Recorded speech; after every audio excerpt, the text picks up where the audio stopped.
So there is this trend kind of in the elite culture that's been building. And what's happened partly is that the Republican Party used to be just the party of low taxes and more money in your pocket. So if you're rich, if you're educated, you tended to be rich, you vote for them. But so that's been changing now. The Republican Party stands for the cultural right more than the economic right.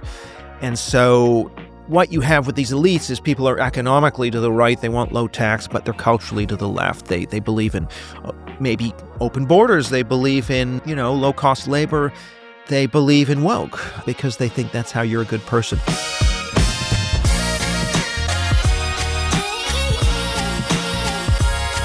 Yeah, you've got the AI bots, but they screw things up.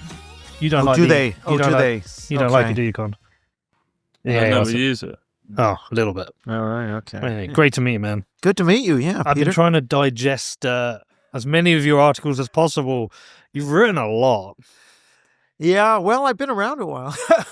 Well, and I noticed on the different places that you write, you kind of tailor for the audience. But I think Unheard, the stuff you wrote on Unheard was some of my favorite stuff. I was listening to you with Jordan Peterson. Good. Great interview. Yeah, of course, he's his original style, right? But, it's great to get on there. Well, look, I have this thesis that there's 3 types of interview podcasts like this. You get 2 smart people, so that's you and Jordan. Then you have a moron and a smart person, so this is what this will be. And sometimes you get 2 morons together.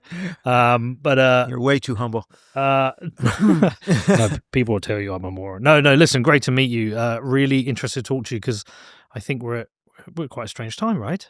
It is a weird time, and yeah, I'm happy to. The whole Canadian tariff thing is another, because as Canadian and just getting that vibe, and the shock and horror of an entire country, and then you realize it's a bit of a negotiating ploy. Yes, can we bring this down a touch? I'm just thinking of the camera. Just pull it down a touch. Yeah, then I can see you. Yeah, I love Canada. I've been a bunch of times. Oh, good, yeah. Yeah, I went a couple of months ago. I went to see Taylor Swift in Vancouver. What, really? For the night. That's keen. Flew out with the girlfriend one night, watched Taylor, flew back. Well, not good. The jet lag didn't catch up with you then. No, I love Canada, though. I love it. I spent a lot of time there. The only place I found super weird was when I went to the capital. Ottawa. I drove from across the border through... Can't remember the border New York town. to Kingston? No, I came across from Montreal, Detroit. Oh, Detroit, yeah. And drove all the way through. Wow, yeah, that's quite a drive you did. Me and Kurt did it together. Yeah. But Ottawa was a strange place. Yeah. It made me understand how Canada's... I don't know what your views on where Canada is at the moment, but it made me... And it's a whole topic, Well, I feel like... Because you travel to other parts of Canada and everyone's cool, everyone's nice, hardworking people, good people, and you're like, how's Canada got so weird? And then you go to Ottawa and you're like, oh no, this is why it's got weird, because everything's weird, and it just obviously they create the weirdness out.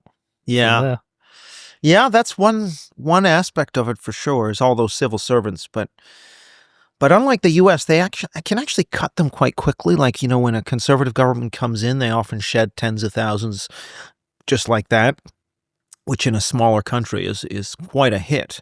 So it's, anyway, those are all the nuances. But in terms of how much of that in-depth nuance do you want here, or... Just go with the flow. Tell me whatever. I don't want to bore your listeners. No, you won't bore them. You definitely won't bore them. Okay. I think they'll probably want to hear your perspective, because in some ways I feel like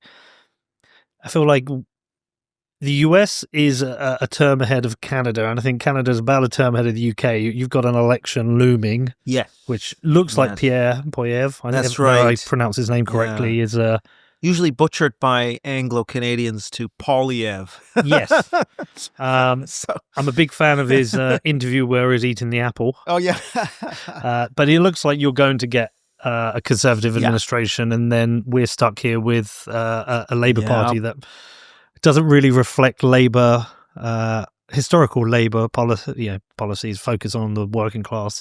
And there's a big movement towards conservatism, whether it's through the Liberal Conservative Party or Reform. So I'll be intrigued to see what you think is happening, because it's a new world order.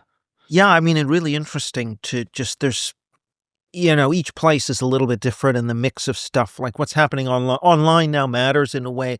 I would have said even in 2016 it didn't matter for elections. Yeah, so there's a lot of interesting things that are going on. Well, we had a little email exchange, and you talked about post-progressivism. Yeah.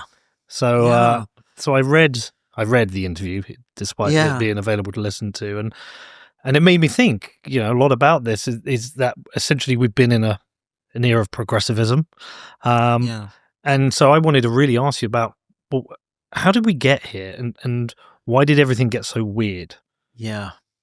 Yeah, exactly. Well, and are we rolling? We're rolling. Oh, we're all sorry. Yeah, this is the interview, man. Okay. Right. Well, that's a big question. So how did we get where we are? I mean, that story goes back, in some ways it goes back to the French Revolution 200 years ago and the rise of, but more recently, let's just take the last 120 years. There was this movement called liberal progressivism out of the U.S. in the first decade of the 20th century, people like John Dewey and Jane Addams. And for the first time, here was a movement that combined being left on the economy, kind of, with being very kind of liberal culturally. Those two things used to be very separate. And in fact, people who were left economically were often quite what we would consider conservative culturally. So the original progressive movement of the late 19th century believed in prohibiting alcohol, restricting immigration, for example. They had some quite conservative, what we would consider conservative views, but then they also believed in doing something for the poor. They saw cities as kind of wicked and sinful, but they believed in social improvement and social action. What happened is in the early 20th century, you now get a group of people who take part of that, which is the let's do charity and social action part, but then they dump the prohibition of alcohol, the restriction of immigration, the worries about the city, all that stuff goes away. And then they take on some of these liberal attitudes, which had been only attached to pretty free market type people. So we're living with the outworking of the logic of liberal progressivism as it starts in the early 20th century, gets stronger through each of the wars, because kind of communism falls, fascism falls, total free market capitalism falls. We come up with this mixed welfare state. But this idea of being liberal left on culture just goes from strength to strength. Now, it starts off, it's mainly talking about white ethnics, Jews and Italians, and these people having their right to their culture and whatever. And it was pretty moderate in many ways. But then as we get into the 1960s, it then starts to take off and we get more radical stuff coming in. Examples?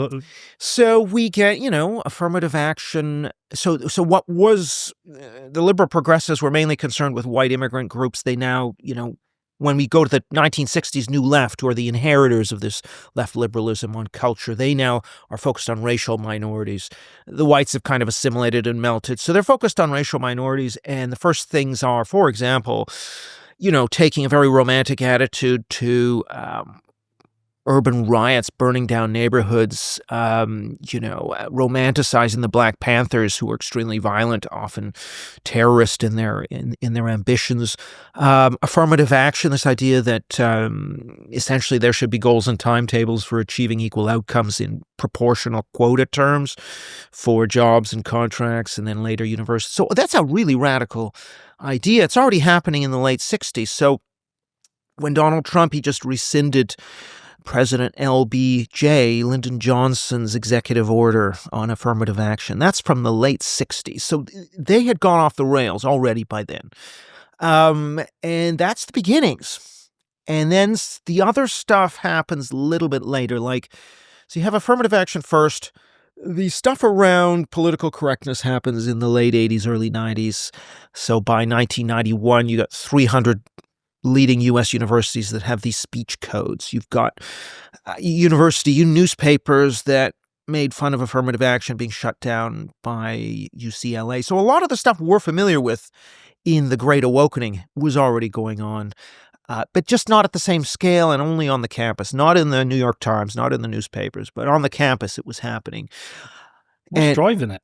And what's driving it is basically, I look at it a bit like, you know how your DNA unfolds over your lifetime. It's like a computer program. Yeah. Okay, so this is like, you think of these ideas, what I will call cultural left liberalism, which is basically the overlap of two ideas. One which says you should you should reject tradition. You should always go for difference rather than commonality, and always be expressing yourself against whatever traditions or social restraints there are. So that's kind of what I'll call, what some have called modernism. Daniel Bell, who was a critic of all this, or expressive individualism. So that's one strand of this kind of liberation thing. The second strand of this is what you can call equality and humanitarianism. We're going to be really nice to the very weak, and we're going to want to make the last first. And this sort of kind of bleeding heart liberalism is the other part of this. If you crank the dial on both of those, instead of talking about real harms to minorities like discrimination and police beatings, we're now talking about microaggressions. You raised an eyebrow. You said they were very articulate. You said anybody can get ahead in Britain. These are all things that are interpreted as, denying the reality of systemic racism, right? So that's kind of what I mean by the dial just keeps getting cranked and cranked and cranked. And there are these three kind of waves where the craziness goes up, it then calms down a bit, and then it goes up again, but to a higher place. So there was craziness when I first went to university in the early 90s around political correctness, but it's even crazier now. The number of professors being fired, the number of speakers being no platformed is much higher. So the scale is just higher. The degree of hair trigger sensitivity around different phrases. It used to be things which, they used to be actual real racist incidents in dorms in university in the 90s. Now they're almost all fake. They're almost all hoax. That's what I mean, is they're just, all of these things are just being taken up a notch. But the basic idea remains the same. And so I don't think the ideas are that different. I just think the dial's been twisted and it's spread off the campus.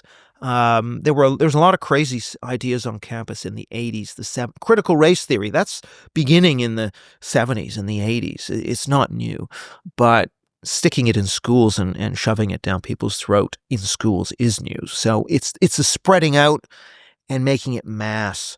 Social media helps on that. So does a lot of the root rot of this come from academia then?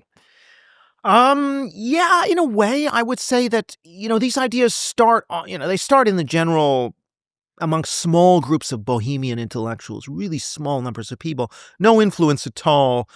They then, as the universities start to expand in the 60s, they're sucked into these universities. That allows them to spread.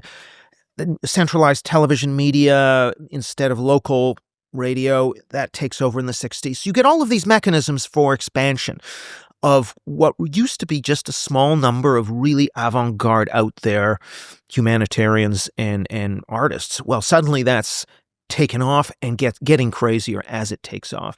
But I think what's noticeable, like if you take the 2010s up until our moment, what you can really see is these ideas spread off campus, and we can track that using big data. For example, if you look at the terms, so-called social justice terms like systemic racism, white supremacy, homophobia, these sorts of words were used pretty heavily already in academic articles in the 70s, 80s, and 90s, and 2000s.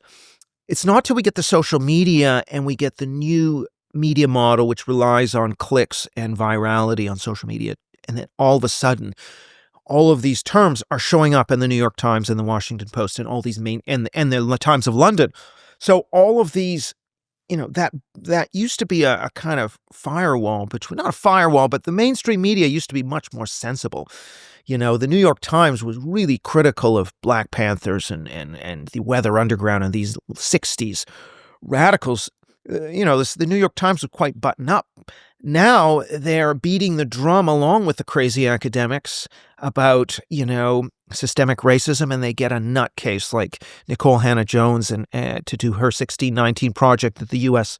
slavery was the founding of the United States, and that gets a prize. What was the name of the literary prize? I'm trying to remember. But anyway, this is all something that's now mainstreamed in the press when it used to be actually just narrowly on certain campuses. Berkeley, only in the gender studies or racial studies department, maybe a bit of sociology. But this has really kind of burst that kind of blood-brain barrier, and now it's just everywhere. So what, the social media aspect kind of amped it up because there are, many more voices, independent voices who now because everyone gets to have a voice with social media. And there's a group of people, we've gone through a period of fear of cancellation, so I think on certain issues, people have held private opinions which are different from their public opinion. Well, yes and no. I mean, I think it depends. So in the police, I have no doubt the average officer doesn't go along with the rainbow stuff to anywhere like the same extent as their police force. But in academia, a lot of this stuff is supported by a majority of academics. So mandatory DEI, what are called DEI statements. So you have to pledge that you will advance diversity, equity, and inclusion. What? Before you can apply for a grant and apply for a job. What are basically political loyalty oaths or litmus tests. That's supported by academics in elite institutions like 2-to-1. Now, the latest survey I've seen shows they sort of step back a little bit from that 2-to-1, and it may be like 55-45. But it sounds like coercion. It is coercion because they're in a bubble. Universities, the left outnumbers the right. Like if we take social sciences in Britain, academics, it's 9-to-1 left to right. If we take it in the U.S., it's 13-to-1, maybe 14-to-1, and the one is in the closet. So they're in an echo chamber, and when you're in an echo chamber, and all the studies show this, you just push each other towards the extreme. There's no check on the extremism.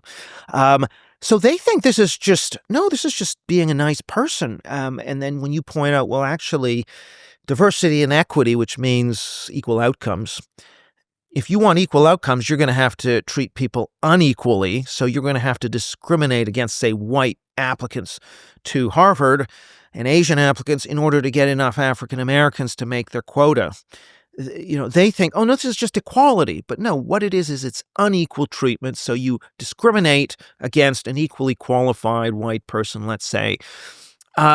And they just don't see that because there's no one's pointing it out to them because they're only amongst like-minded people. So they just kind of think this isn't political. But of course it is. Inclusion, that I bit, is basically about, well, I have to stifle your free speech because, you might upset a member of a quote-unquote marginalized group. And, that would be not very inclusive. So the point there is that clamping down on free speech, again, they just rationalize it to themselves. No, we believe in free speech. It's just that, your speech makes someone feel unfree, so it's not free speech. I mean, so that's way they reason, right?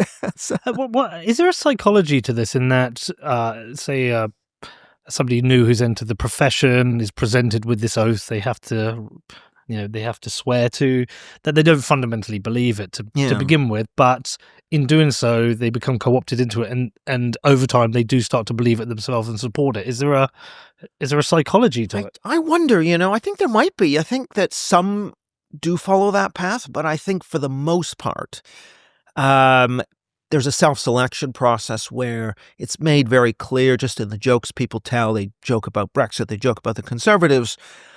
If you are conservative or a Brexit supporter, you're going to steer clear of that social environment. So you're not going to go into get a PhD or go into academia because that's not a place you feel welcome, because people are quite openly going to discriminate against you. So I think there's a certain degree to which that environment repels prospective people who might go into an academic career. And I've done research on this, which shows that, if you take right-leaning graduate students at the master's level, like 2/3 of them will say their department's a hostile environment. 3/4 of conservative academics will say their department is a hostile environment for their political beliefs. So the hostility is pretty obvious.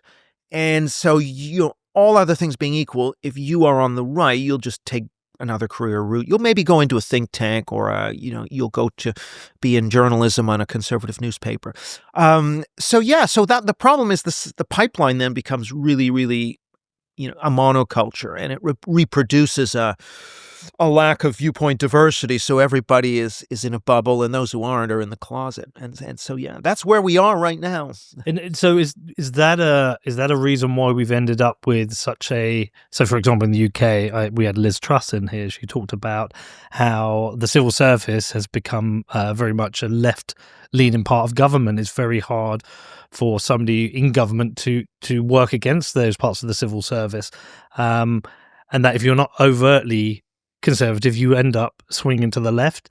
And is that because the people we're producing from academia are predominantly on the left, and they're affecting these institutions, which has led us to this place where I would say the liberal Western democracies have become very left-leaning? I mean, even the Conservative Party now, I consider them a left-wing party. No, I think you're right on the things that many of us care about. I think they are left-leaning, migration, culture. But what I'd say is, here's what I think's going on. And if you look at, for example, U.S. has very good data on a lot of things, which, they tend to have. And so one of the things they have data on is political donations by profession. Now, granted, only a couple % of the population give more than $200 to a party. But if you look at the Republican-Democrat split in political donations by profession, you look at academics, fine, Hollywood, fine, that's just overwhelmingly to the left.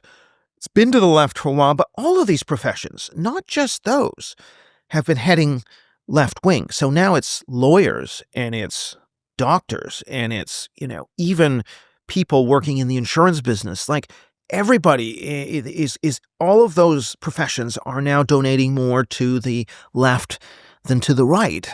Tech, all of them, despite a few Elon Musks, it's overwhelmingly donating to the left. So there is this trend kind of in the elite culture that's been building.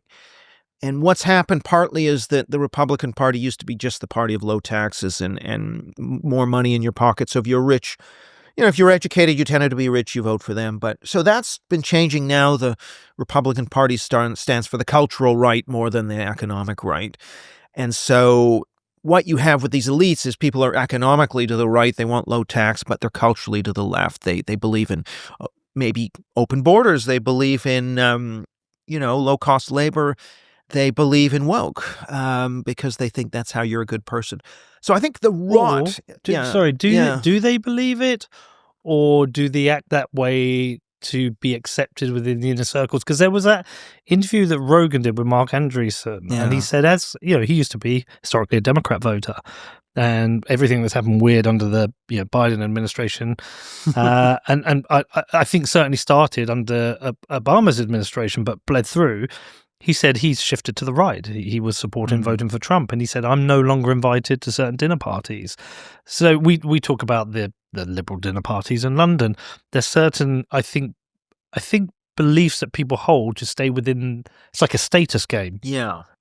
Well, okay, and there's been a few books, Rob Henderson's book and Batya Ungar Sargon and Vivek Ramaswamy. They're all talking about this idea of woke capital, and it's all about status. I'm less of a believer in that. I mean, I think it is to some extent, but I've done a survey where you're anonymous when you do a survey, and I do a little scenario, like let's say in your organization, there's a proposal to have 30% women and 20% minorities, a quota. Or there's a proposal that everyone must sign a diversity statement affirming their commitment to DEI. Would you vote for this at a meeting where you had to raise your hand? Would you vote for it privately where you didn't have to reveal your identity? And what you kind of see is actually there's a significant group of people who support, and it's close to 50% amongst people with degrees. It's not 50, but it's close. Who support this stuff and would do it even if it was anonymous.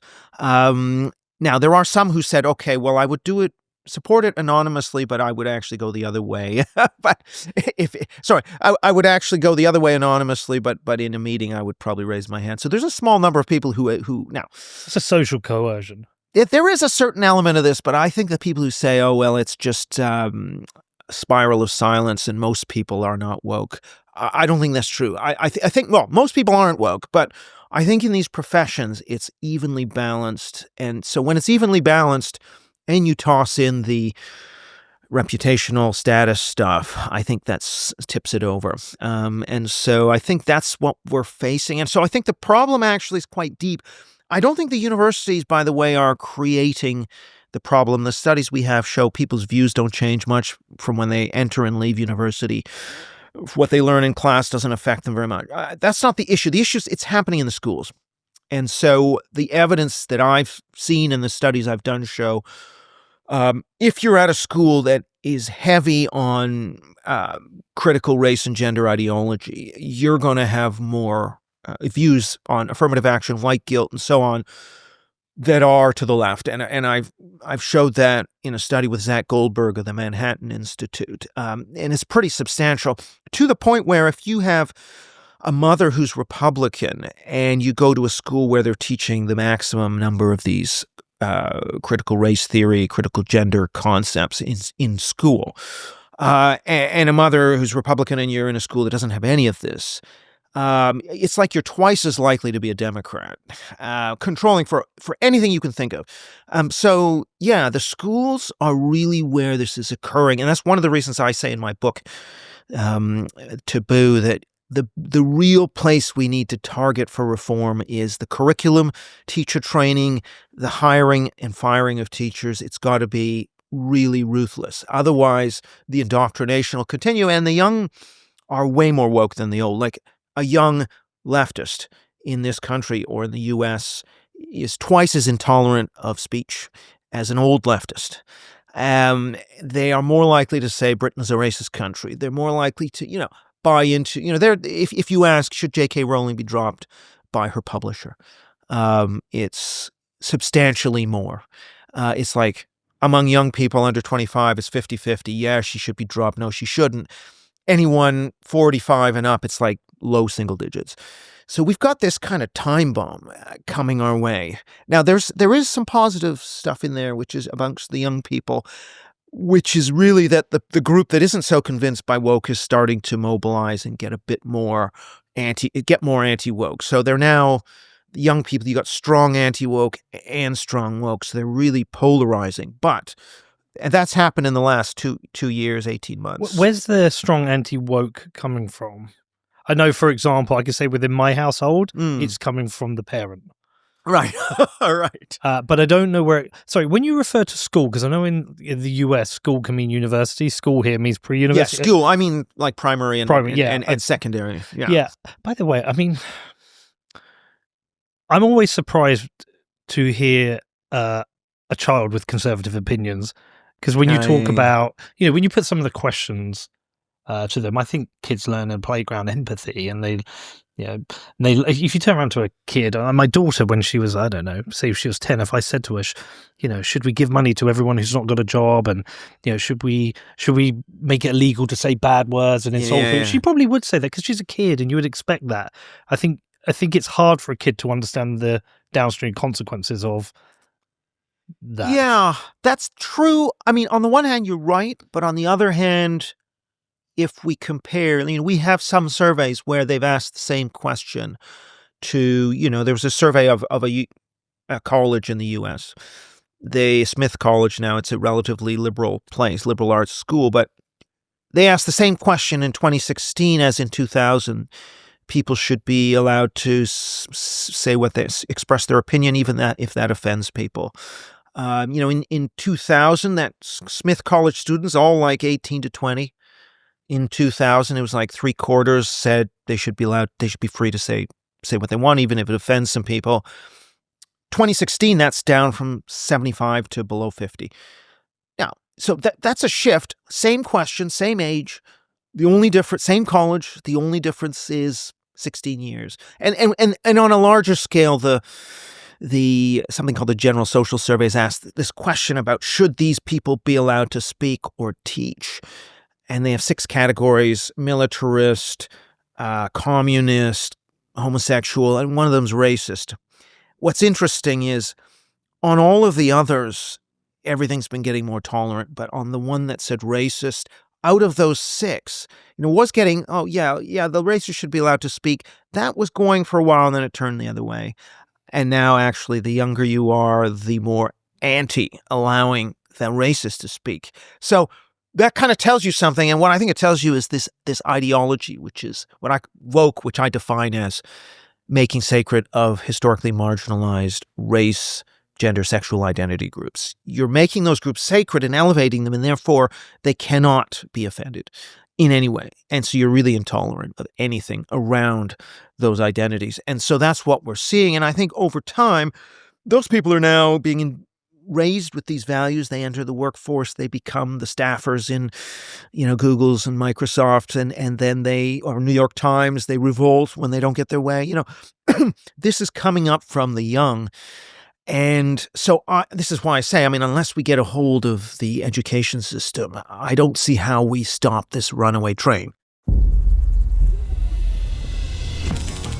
The humble bee, a keystone species crucial to the survival of Earth's inhabitants.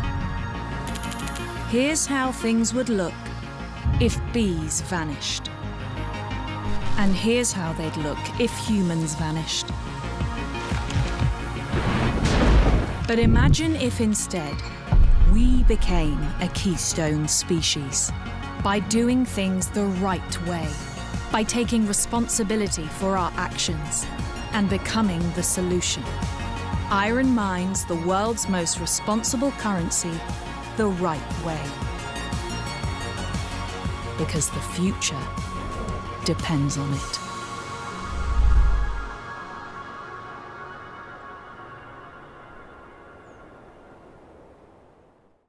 Well, we didn't used to have this. I'm only, I'm 46 now, so I'm 28 years out of school. When I was at school, we did maths, physics, biology, English, chemistry, PE. I think the only time we ever touched on gender was in biology when we looked at the anatomy and all giggled. Yeah. And we saw a penis or a vagina, and we didn't have it. None of this just wasn't a thing. We would have the occasional debate. I remember specifically when the first Iraq War happened I think it was in an English lesson. We had a debate in it, and you had to pick one side and debate and argue for it. And that was about it. There was no teaching or any critical race theory, critical gender theory, none of this. No, we didn't have any of it. I don't know where it's come from, but if I'm aware of it being taught to my daughter, I'm not accepting of it because I'd like us to stick to maths. Yeah. Physics, chemistry. So I don't know where it's come from into the schooling system itself. Is it come from government? Where does it come from? It's already was there in a few dots. The most radical places, maybe the Hackney School District in the 80s and the Greater London Council. There were a few little places where the activist teachers would go. Berkeley or Brooklyn in the U.S., these few school district, Toronto in Canada, few places. That's the sort of beginning of COVID-19. And then it sort of has a leap. Like in Canada in the early 90s, the government, they had a very leftist provincial government come in and decree that this had to go into all the schools. And now a conservative government came in and took it out, supposedly, but the teachers' unions love this stuff. The teachers' unions have been on the left for a long time and in the forefront of a lot of this stuff. Only a question of how many activists they could field to push this. So I think it was there, but probably in a much smaller number of places. Now, it's maybe supercharged a little bit by, like the 2010 Equality Act here in Britain. Right. But the education schools, you read Chris Rufo's book, a lot of this so-called critical pedagogy is taking root in the education schools. And those are what the new generation of teachers and administrators are brought up in, and they're going to implement. So the survey I did in Britain showed like 3 in 4 18 to 20-year-olds I surveyed in the sample had been exposed to at least one of 6 critical race and gender ideology ideas like unconscious bias, systemic racism, patriarchy, many genders, so at least one of those 6, there were a couple of others which I can't remember off the top of my head, but you've got high penetration. In the U.S., it's 95, so it's not as high. But one of the things we noticed was that the 18-year-olds who were still in school in Britain were getting a higher dose of this than the 20-year-olds. In other words, it was still rising, whereas in the U.S. it was pretty flat. It was already more or less at saturation point. So this has kind of brought in by activist teachers. It's all under the radar. The Tories, have been ineffective in forcing schools to have curriculum transparency, to publish their materials online, or to get rid of this stuff altogether through inspections. I mean, they're going to be fought tooth and nail. But, if you compare with what Ron DeSantis in Florida or now Trump is doing in the U.S., I mean, granted, the federal government doesn't control schools, but still in the U.S. at state level, I mean, nothing like that was happening here. It's just very vague. Well, we don't want to upset the teachers, so we're going to give them really weak guidance. So Sajid Javid said, well, you can't indoctrinate in class. It's against the law, which it is. But his definition of what is political, he sort of said, well, you can't say Black Lives Matter is great, but you can talk about, racism is bad. That's okay. But he didn't actually specify that using a term like systemic racism is political and therefore is not allowed. If he was serious, he would have had 4 or 5 pages of detail. This is allowed, this isn't allowed, this is the line. He didn't do that. He did something so broad you could drive a truck through it. But when you say get a grip of the schooling, is your belief that these as ideas should be removed from education, or should be included but debated and discussed? Yeah, so this is where we get into the terrain of realism versus, yes, in the ideal, we would have the two sides presented fairly, students debated. In the survey I did, we found that about 7 in 10 of those, when they heard these concepts, they said these were taught as truth and that the opposite view was not respectable. Do we trust the kind of teacher who wants to teach this stuff to fairly present the case for both? And this is one of the reasons why, I'd love to have those debates. I'm a free speech guy. But I think with schools where these kids are captive and they're minors and there are so many activist teachers in the system and there's almost very few on the right, I just don't believe that these people can teach this fairly. And so there's going to be indoctrination. I think it's better to just get it out and keep it out. And that's narrow. It's a shame, really, because, you ideally would like to have them read Glenn Lowry and Coleman Hughes and on the one side, and then you can read Ibram X. Kendi. But unfortunately, I just don't think that's realistic. And maybe in the future, it'll be realistic and we can bring it back in. But I think for now, given what's happening with the indoctrination, I think the only thing that is realistic is to just take the politicized stuff out of the classroom and have them do the ABCs. But you're going to have a problem then with the activist teachers. How do you recruit a different or a diverse, politically diverse set of teachers? I'm introducing DEI to remove DEI, but how do you get more conservative opinions within teaching then? Well, there are some things you can do, like, removing the requirement for a degree, for example, making it easier to retrain as a teacher if you've been in the workforce. So those routes, getting rid of the anything in the accreditation system that forces you to subscribe to DEI type concepts. If you root and branch reform all that stuff and make it less of a hostile environment, then you might get some more diversity. And there already is some. Look, teachers are not on the whole as left-wing as academics. The data I've seen from YouGov on that would show that there are actually some teachers, more teachers who are not on the left, but I suspect they aren't as numerous amongst head teachers or in the influential positions around the social science subjects. Maybe they're teaching sciences or something like that. I think it's more realistic to depoliticize because the other thing too, and I guess this is where it's not just about discriminating against conservatives or making a hostile environment. I also think what's happening is that the leading edge of the culture has been left liberal extremism, what I would call left liberal extremism. That's how you show you're an enlightened person and a really moral person. And the people who go into the cultural opinion-forming professions, therefore, exemplify that. So there's a deep problem in the culture that has produced and gone down this road. How do we turn that around?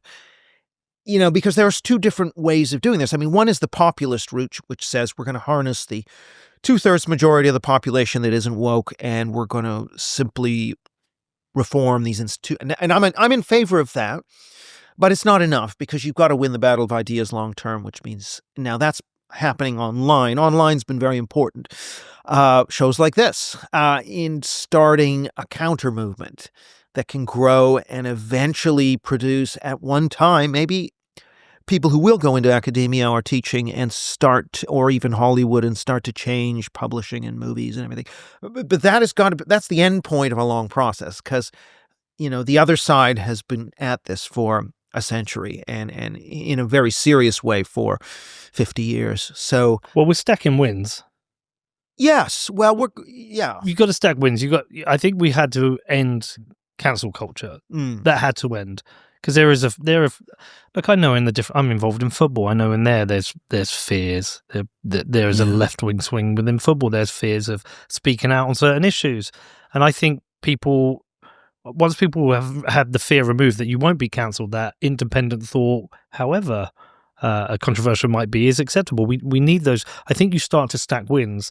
And I feel like, look, Trump is certainly leading something in the US, but I don't know if he is. There's an argument to say he is leading a counter-revolution or he is responding to the desire for a counter-revolution. I think it's a bit of both, but they're starting to stack these wins. And it's, sat in the seat just before you was Rupert Lowe, who's an MP for Reform. The Overton window has shifted on Reform now. It's gone from being something you talk about secretly. What do you mean you voted for Reform? Now it's like, what do you mean you aren't voting for Reform? What are you voting for the... So I think there is this kind of counterculture movement, which is when you talked about this kind of post-progressivism, is like, are we entering it or are we in it? Right. Okay. Well, that's a good point, because this is something that I'm working on. So I've got a conference in June where I'm bringing over, Yeah.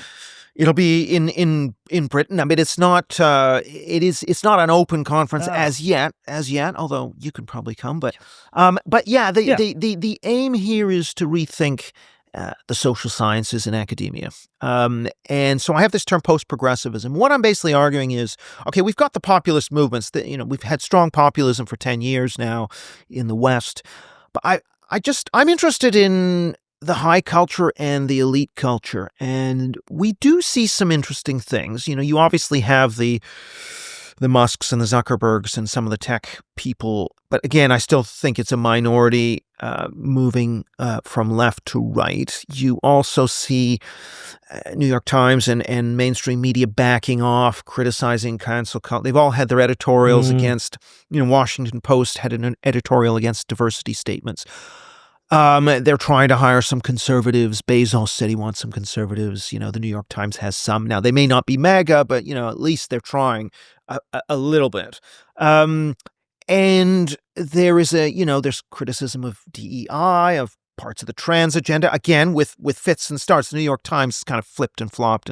But that's a big change from where they were in, 2016 to 2021, that sort of period. So there's been some reflection by the elites that realize, like, maybe we took this too far and maybe this isn't a great idea. And so but the question I would have is, okay, that's elite, typically older senior liberals who are, they realized, Trump won. This is pretty convincing. We have to change what we're doing. There's also October 7th and all that seen on TV. And this is a real problem if you're starting to get these young people who are thinking Hamas is great. So there's a whole bunch of things happening that have changed some elite minds, although I don't want to overstate that. But the question is, can we actually then get that to shift even more and to actually be a proper shift in the elite culture away from DEI and away from this obsession with race, gender, and sexuality and equity? And is that possible? Could we get to a place where they might say that, yeah, actually immigration's an issue. Like Canada, where I'm from, it's become in the last 6 months permissible to question immigration. In a way, it was just not. It was a national religion. And now, yeah, a lot of people, including even the mainstream press, is questioning immigration levels. So yes, that is a big change. But I still think it's fragile because, the younger generation has been imbued, and particularly the younger generation that's kind of elite has been imbued with these ideas, and they are going to be taking over. And so I think we haven't seen anything yet. I mean, I'm not saying that it's lost. I'm just saying that we have to be prepared for when the millennials are the median voter and the median corporate leader. And I just don't know whether they're going to more or less overthrow the free speech culture when they become in power. But I think there is a moment of reflection right now in the elite culture. Now, there are times in history where elite cultures shift. Like we've been in this progressive moment, I say, for 60 years. And 1965 to 2025, it's been about identity, with a few, 3 major awakenings, but it's all been in the direction of, for whether it be race, whether it be sexuality, whether it be feminism, they've all been rising and becoming more influential and getting more radical at the university level. Can I ask you something on that? So if we've had a period of 6 years of progressivism, are there valid wins in there for the progressives? Like if you study it as an academic, are there things you think, no, that was good. It's good that we had that moment in time where this was achieved. Yeah, and this is sort of a point I make in my book, is a lot of this is what I'd call overreach. So you have things which were good in the first while. You want to have anti-discrimination law so you don't get blatant discrimination against black people in the construction industry in Philadelphia. I mean, all of those things were very blatantly happening, or against women, groping of women at work or whatever. So there's a lot of stuff that that made sense when it was about equal treatment and blatant forms of obvious harassment. But once you move from that to, okay, well, no, it's not enough to have equal treatment. We need to have equal results. You see? Right. And that shift. Or it's not enough to have no harassment at work, but, even, I don't know, even having making a joke about Ayatollah Khomeini as supreme leader, that's Islamophobic. I mean, this is just one of the harassment cases that came through, or a Gauguin, nude portrait or picture is somehow, offensive to women. This is what I mean, is sort of taking it too far. So a lot of this stuff starts out reasonable, and it goes off the deep end. The first awakening was kind of okay. We got some good things out of it. Well, it's not as simple as that. So in fact, there's even things like in the third awakening, like Me Too, where, it's about the Harvey Weinsteins and the pigs, getting them reported, making that easier. I mean, that's all to the good. But likewise, in the first awakening, you had overreach in the first awakening. So, for example, and it starts early. So something like affirmative action, I think, is overreach, going from non-discrimination to quotas already in the 60s and 70s. Or Daniel Patrick Moynihan's report on the Black family, 1965, was attacked as racism when he was pointing out things which have stood the test of time, which are social science, like when you have family breakdown, that's going to be a problem for the Black community. And he was absolutely right. And that was shelved by the Johnson administration, too radioactive. So that's already happening in the 60s. We were already getting canceling in the 60s, just not as much of it. So all of these problems were there and have gotten worse. But a lot of the stuff is, clearly if it's about equal treatment, gay rights, these sorts of things which are about equal treatment, then that's to the good. But then where are the brakes to prevent this stuff from going overboard? And we don't have any, is the answer. And that's why all of these things have been going overboard, because there's nothing in left liberalism to check itself. It's just out of control. Whereas on the economy, there is a check. Because you've got the left liberals believe in markets to produce wealth, but they believe in the welfare state to redistribute. If you have too much welfare state, then you're going to crowd out investment and economic growth. So it's naturally got its own check. On the culture, it's just we're going to go to the max on, getting rid of dead white males and more diversity, more inclusion. There's no limit to it. And so it just goes off the deep end. Is it a case the progressives essentially by over the last 10 years, they got to a point where they won everything? There's nothing else for progressives to win. So we had to go, the pendulum had to swing even further. Yeah, because UK is a very tolerant country. I'm sure there's bouts of racism and anti-Semitism, but generally speaking, I don't think it exists much at all. I think there's a guy, Zuby. I don't know. Zuby, yeah. I love this quote he has, is the demand for racism outstrips the supply. But I think he has a really valid point there, that people are trying to find it more than it actually exists. We're very tolerant. There's not a problem being gay anymore. I don't find there's much homophobia. I mean, I think it's difficult for maybe a footballer to come out as gay. I think there's been one, but generally speaking, I think we're quite tolerant, and I think maybe there's a demand to find new things because we got everything. The progressive won.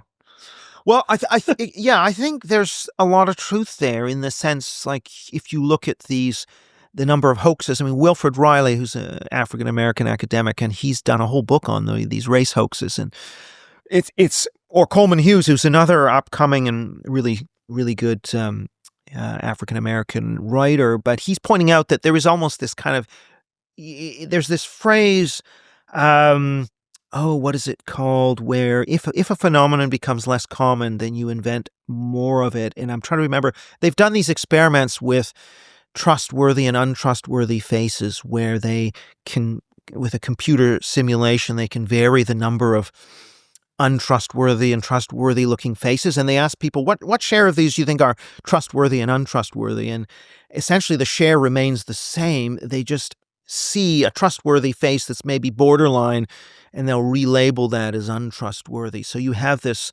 phenomenon where when something or crime, when it becomes less common, you start to see other things as crime. So crime's always increasing, So there's this just general tendency. But yeah, this is where the other thing too is these movements people become really attached. It's part of their identity. And so these movements have to keep innovating. Like we did gay. Okay, now we got to do trans. Got to keep the energy going and take it to the next level. And that's why the logic just keeps unfolding towards extremism, because they have to keep it fresh and vital. And then you get minor attracted people. Yeah. Which is, I mean, look, a lot of this stuff, I think it was really interesting over this last 2, 3, 4 years, pretty much since COVID, where everything started to get too weird. I started to believe that I did, well, to put it a different way, I don't know where people got their theoretical frameworks from for some of the ideas they were having, but I believe that people coming out with fundamentally stupid statements. And my worry was that the opinion leaders were coming from social media, where it wasn't so much a meritocracy. It was more like a shouting match. It was an accumulation of likes and follows that created this merit, but it wasn't a true meritocracy. It wasn't like you've earned this within the academic world where you've written papers, you debated. You just got online and shouted a lot. And I worried that it had come from there, and there was this culture of having to follow the norm. Well, this is the norm, like sheep. Yeah. I think that social media put all this stuff on steroids. Yeah. The like button, and the fact you could see how many likes. So if somebody said something and you did a comment like, "Oh, that's a bit racist," and then you got 500 likes and 1,000 likes, and then that's a pylon, and that you used to not be able to do that. But I don't think that's the whole story. So and certainly in my book, my argument is this is actually much older, and I remember the early 90s political correctness. Let me ask you this question: I mean, when was it okay in polite conversation to say immigration is way too high in Britain? I mean, in Canada, only over the last few months. Right. So, you talk about cancel culture, but I cannot remember a time in Canada up until the last 6 months, let's say, but where it would have been okay to pen a newspaper editorial saying immigration should be reduced. You'd have to couch it only in economic terms. I mean, so what I mean is there were speech restrictions actually on many issues. And the reason that you weren't allowed to talk about immigration is because, well, that would be insensitive to who? One of the sacralized groups, race, right? So it's racist to talk about immigration. And that's what I mean is that and that's not a new thing from the social media age. That's way before. And something similar on what was seen as sexist, for example, speech or toxic masculinity. I think, yes, these things are accelerated by social media, but they go well back. And I think immigration's a key one, because it's not like culture war is not just about culture war. I try to make this point that if you can't have a conversation about immigration because that's seen as offside, so you are seen as offending a member of a racial group, so you're not being inclusive by talking about immigration, then you can't have a conversation about immigration. And so the only option is to say more of it. That's the only thing. And if someone says we should have more of it, you can't say no. And because of that, immigration goes out of control, or the U.S. can't control its border because, well, a largely white country deporting non-white immigrants would be, the optics are equals racism, and therefore you can't do it. And so you just don't do it. And so what happens? You get an out-of-control border. And so there are all these effects that come out of these speech restrictions. Another one is, more black people are winding up in jail. That's systemic racism, so we need to empty the jails and defund the police. And, what happened? We had a huge murder spike, and it's all these black people being killed. Oh boy, So that's what I mean, is that crime and immigration and all these other bread and butter things actually go out, these downstream effects of woke. So it's not just what you can say in a newspaper or a classroom. It reverberates and has these huge effects on education, on maybe if we aren't teaching kids about pride in their nation, then none of them are going to join the military or the police. And so all of a sudden we can't recruit a military, which means you got no foreign policy. So no one's thinking about these things until all of a sudden it gets to a breaking point. Like in Canada, the breaking point was, we're letting in all these people, and now the house prices are out of control and the GDP per capita is tanking, and, crisis time. So no one could say anything until it blew up and it became a crisis. I feel like the trans issue became the breaking point for many progressives themselves to even take a step back. I felt, my sense amongst the circles I'm in was this became a subject whereby it forced a lot of women to reconsider their views. I listened intently to your interview with Jordan Peterson, and there was the section where it talked about the different views based on whether your gender. Women tend to be a little bit more on the liberal, progressive, woke side, for whatever reason you could probably explain. But when the trans issue started to come into their spaces, their changing rooms, their sports, etc., it forced a number of women, not all, but a number of women to stand back and say, well, hold on a second, this is my breaking point. Yeah. Is that a fair observation? It is a fair observation with a few caveats. So I'd say, it's still the case that women are more in favor of the trans activist agenda than men are, actually. To allow trans natal male, like trans women, into women's spaces, you'll get more agreement from women than men on that question. Partly because women are more left-wing, but they're taught to be empathetic, which in today's terms, not in the terms of 1900, where empathy had a different meaning. And therefore they're more likely to support so-called trans rights, right? I think that there are, some gender, there are a small number of very literate, particularly lesbian women who understand this stuff deeply, who've been marinating in it for decades. And they are the ones who understood the pitfalls and the dangers of this and raised the alarm and have developed somewhat of a following now with J.K. Rowling and others. The trans issue, and the other thing that's interesting about the trans, I think it's not so much the male-female element of this, but the fact that, within the population, support for, biological males in women's sports is 15%. It's really low. It's like an 85-15 split. So it's heavily stacked again. So even in polite, upper middle class liberal circles, most people, at least certainly in my age bracket, would not be in favor of, biological males in women's sports. But it's still happening. Yes. I mean, yes. so as I mentioned, I own a football team. We have a men's side and a women's side. I'm not aware of any incident of a trans male joining a men's side. It might have happened. Right. But I'm just not aware of it. But I'm certainly aware on the women's side of trans women who are in women's sides or competing or available, and it exists. It is a subject that you're encouraged not to talk about.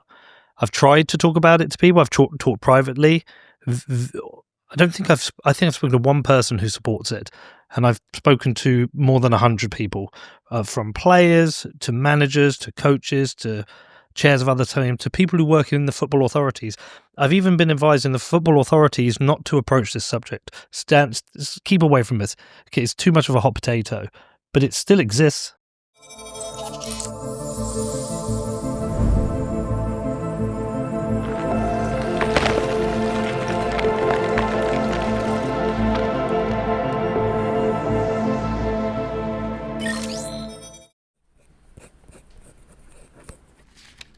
Very important that you don't lose this, okay? This is your inheritance through Bitcoin. Let Bitcoin rip. Don't rip up your Bitcoin. Set up inheritance with Casa. So are you saying that most people would rather those biological males not be on the women's team? Yeah, not play at all. For two reasons. Yeah. The sporting competition, it's unfair. All right. And secondly, it's what was the other reason? So it's for sporting integrity. Dangerous, maybe? Sporting integrity and danger. Yeah. There's I don't want to particularly call somebody out, but I know of, for example, one player who's a goalkeeper, 6'4". A built, tall, strong, biological male who has transitioned to be a trans female. That to me adds an element of danger to other players if that goalkeeper's rang out, dive with the balls in. So it's something that I want to discuss. I'm trying to discuss, but there's real pushback. Even doing this Who's right now. Who's pushing back? I'm curious as to, is it because these people are afraid of the law? No. Is it that they're afraid of being radioactive to, elites of some kind or dinner parties? What is it that's... Well, let's start with the rules by the Football Association. It's on a case-by-case basis, and I think it's an annual hormone test. Okay. So there's no consideration for historical bone growth. There's no lung capacity, heart size. Which a lot of that to me comes down to sporting integrity. So the rule exists that players can play. And that's been established now that trans women can play for women's sides. I think there's a range of reasons why it is and isn't being talked about. So even me having this conversation, once this comes out, there may be somebody who views this and go, Pete's transphobic, he has a women's football side, they'll try and cancel me. They'll make some criticism.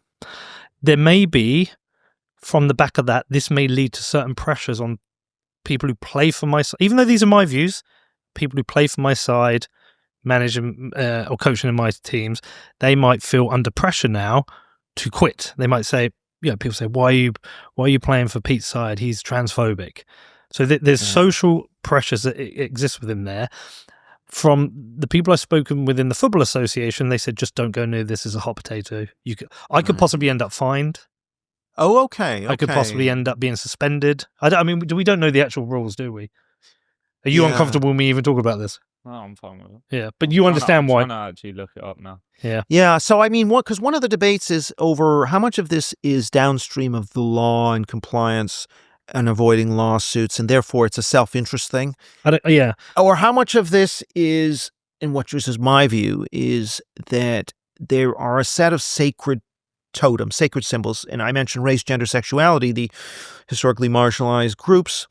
Anything which deemed offensive to those groups is seen as a profaning of the sacred, and so you are excommunicated, i.e. canceled, for that reason, as you have violated the sacred and you are now toxic to the entire community, the moral community. It's like a religious metaphor, because I think it's very similar. And so now you've got this radioactivity around whether it be the race taboo or it be the sexuality taboo. And so in this case, the taboos around trans, it's a bit like kryptonite. So if you're tarred with this kryptonite and you're radioactive, and then you're radioactive to other people, and if they associate with you, they get some of that stuff on them, and they're radio. So you see what I mean, is that this whole thing is, so I think that in this case, you're right, that is a bit of a spiral of silence, and everyone might actually be opposed to it. But there's also different levels, so I think there's a lot of euphemism. So someone says, oh, Pete's transphobic, and that label comes to be attached to you. Now, that person might even actually oppose biological males in women's sports, but he's heard somewhere that you're transphobic, not knowing what that means, other than that's a taboo violation. And so you have on the top of the tin this label that says transphobia. You open the tin up and you realize, oh, well, he just doesn't want, biological males in women's sports because it's a danger and it's not fair and blah, blah. But they never look into the tin. And there's a lot of this game playing around. So if I take the words diversity, equity, and inclusion, who could be against those things? They're all such nice sounding words until you say, oh, diversity and equity means anti-white, anti-male, anti-Asian discrimination. Now, that doesn't sound too good, but it's got the nice sounding label on the tin. Or the label says inclusion. You open it up and it's about, canceling people, suppressing speech, censoring, punishing. Oh, that doesn't sound we don't like that. But on the top of the tin, it says inclusion. So I think there's a lot of these euphemisms that are laundering these very illiberal ideas, and that's one of the ways that the woke gets its stuff through, is people don't open up the tin to see what's inside, and this velvet glove, all they see is the velvet glove, not the iron fist of restriction and discrimination and all this other stuff. Here we go. This was a 17-year-old girl that repeatedly asked a player during a match, "Are you a man?" She was banned for 6 matches. Hold on, scroll up. Let me read the article. A protest over the Football Association's transgender inclusion policy took place outside Wembley for England's men's match against the Republic of Ireland. It was sparked by the banning of a teenage girl over remarks she made to a transgender opponent in grassroots match. So what is the background to the FA calls a complex case? Earlier this month, a 17-year-old female footballer was banned for discrimination after she was found to have repeatedly asked a transgender opponent during a match, "Are you a man?" Anti-discrimination organisation Kick It Out forwarded the case to the FA, and then it was considered by the FA National Serious Case Panel, which adjudicates on disciplinary matters in football, blah, blah. BBC has not seen a ruling, but it's been claimed that the 17-year-old who reportedly has suspected autism, had denied being transphobic, had concerns about her safety, and sought guidance from the referee over the eligibility of a trans opponent. She's not been named for age, but was banned by the panel for 6 matches, 4 of which were suspended. So she's been banned for asking the question. Right. And what it doesn't mention there, of course, is that philosophical belief that, sex is biological and that, someone who's biologically male shouldn't be in women's sports is also a protected characteristic now.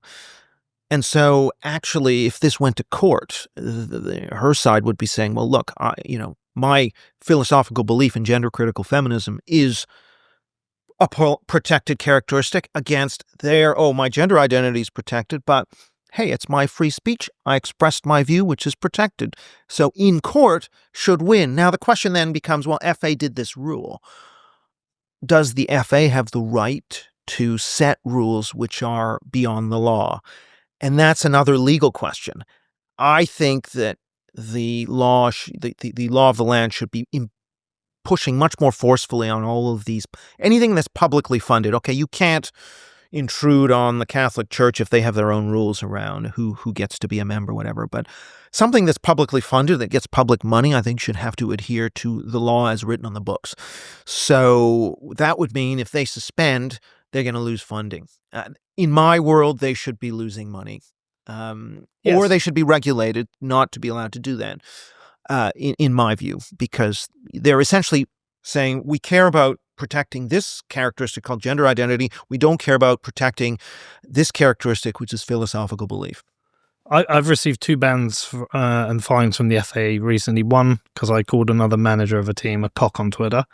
So I broke a rule with that. Oh, wow. He was abusive to one of our players. And also in our program, I got a picture of me holding an AR-15 on holiday in America. Yeah. There was complaint against that photo, and that was upheld, and I was fined for having that photo. Even now, though could you have taken the FA to court? I mean, I can do, but I could on grounds of free speech. Yeah, that's what I mean. Now, of course, it's expensive and here we go. time-consuming. Yeah.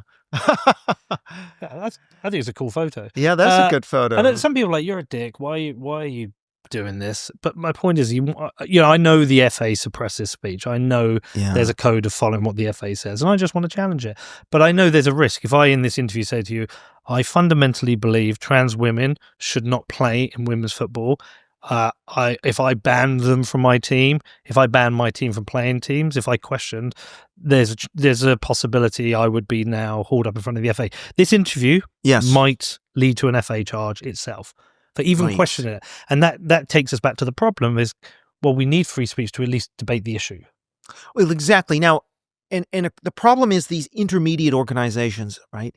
So it's not that the government is saying you can't say these things or we'll throw you in jail. Although, of course, there are problems and worries over non-crime hate incidents and all these other things. But it's these associations. It could be your university, it could be the NHS, it could be the accrediting board for psychologists in the province of Ontario in Canada. It could be all of these.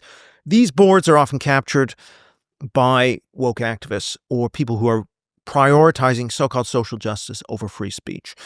How do we bring and I think we're so this is one of the problems I have with liberals, and I'll say, they say, well, the threats to speech are from government. We can't be using government against institutions. And my view is no, there are many times where you need to use government against institutions. So, and we have plenty of examples, like when the universities in the southern U.S. were saying no black students can enroll, the American federal government actually sent the troops in and they made them accept black students because it's the individual right. They have the right to go to these publicly funded universities. Similarly, when the institutions get corrupt and rotten, like a police department might become corrupt, there's a case for it being taken over, or a school might become, we've had schools taken over by Islamists. They need to be taken into special measures.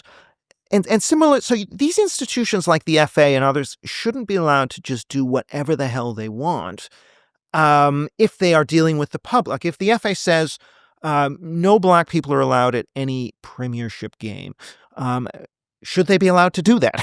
No, right? So we already accept limits on these institutions. And similarly, I think they should not be allowed to, say, discriminate against protected philosophical beliefs. Again, if they do that, they should be fined and regulated. And so this gets into a big debate.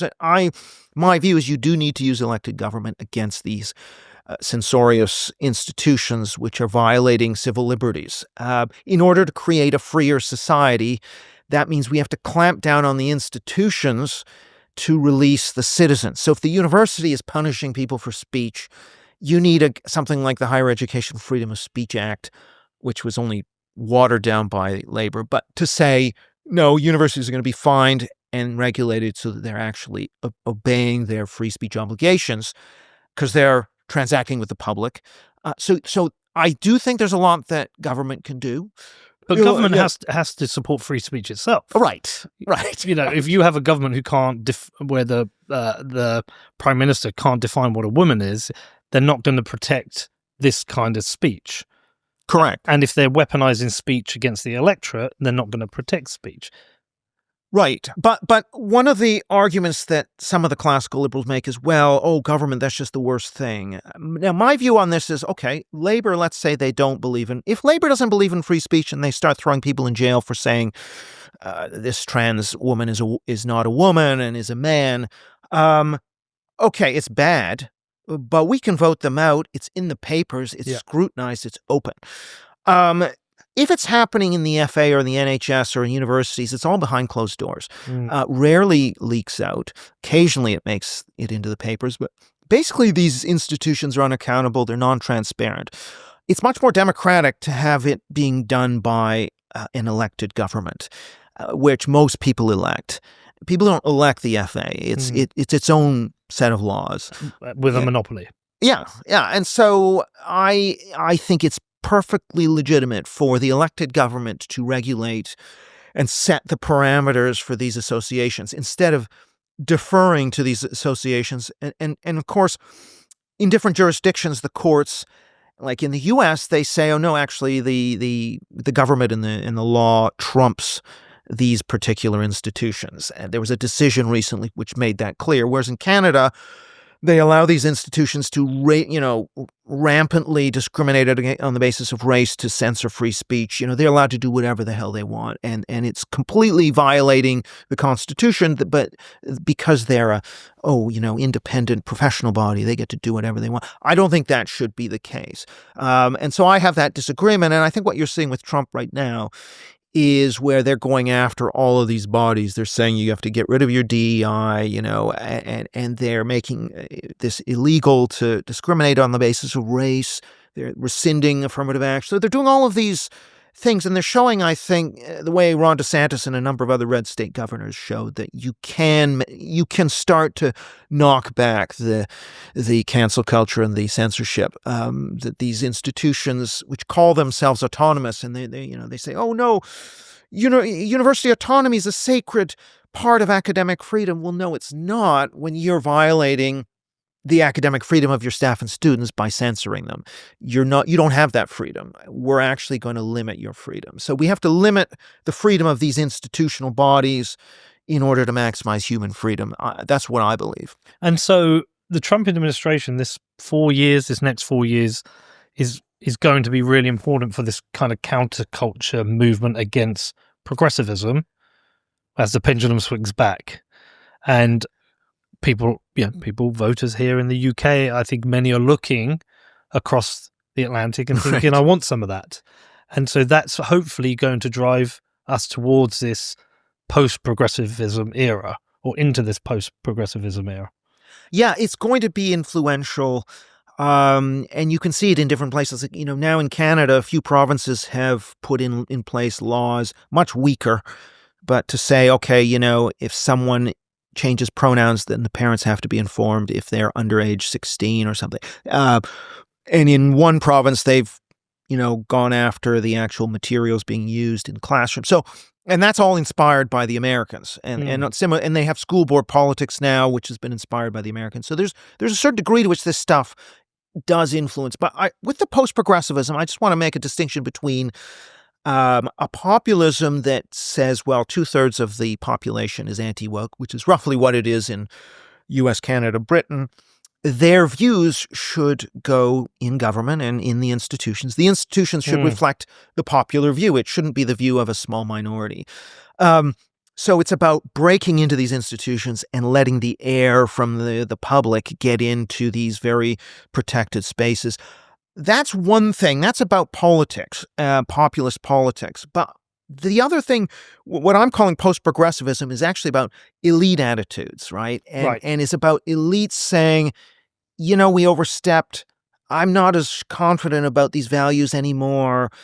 Actually, the 1619 Project, actually trans, these were not good ideas. And the rethinking that's happening in the elite can change the culture. And now you even have little, there's now these small movements in academia. I've got, there's a movement in the humanities which says, should we just be criticizing Shakespeare all day and saying how misogynist and racist this is? Isn't this going to turn off people? And wasn't there some good in Shakespeare? And so you're actually getting small movements that are doing a bit of pushing back at the high cultural level, or what I'm trying to do with social sciences, with this countercultural social science, to say, there's been a distortion of questions in academia and we need to rebalance. And so trying to organize, to have a movement, have journals, start to push back. So I think the elite culture there's a chance that it could start to move the other way. I'm not necessarily sure if that's going to last. But in the past, if you take the issue of immigration, elite opinion in America between 1890 and 1910 was pretty uniformly anti-immigration, after being pro-immigration. And then after the 1910s, it gets pro-immigration again. But you had that kind of 20-year period. So you can sometimes get the elite opinions shifting. Is that going to happen now? And the reason I think there's a chance it might happen also is not just the populace, but there are a whole set of problems that it's very hard to see what progressivism, which is basically cultural left liberalism, what is its answer to, for example, the mental health crisis among young people, the collapse in birth rates? What's its answer to populism and polarization? I mean, yes, they'll probably say, oh, well, we just have to clamp down on free speech and censor people. But, I mean, they don't really have good answers to a lot of the problems that we're facing. But is it because they caused some of these problems? Is the falling birth? I mean, the falling birth rate, I think there's two solid strands of argument. One, maybe feminism, but two, economic. The need to go into the workplace, the need for people to work, that women have to work longer and later. I think technology and the dating scene has changed fundamentally. I think all those things have contributed to it, but part of that is feminism has contributed to it. I think a lot of the liberal economic policies have led to government being too big, the balance between public and private being distorted, which has led us to a stage where we've got high tax, high inflation, high borrowing. You can put a lot of the fault at their door. So that would require them to have a moment of reflection to say, well, we've contributed to this. Who likes to do that? I mean, yes, and I think some of that reflection is finally starting to happen. But which is one that of only in the elites? In the elites, yeah. But is that and does the changing? Sorry, I'm interrupting you a bit here, but is the changing elite viewpoint because if you are an elite, you have to protect power, status, finances.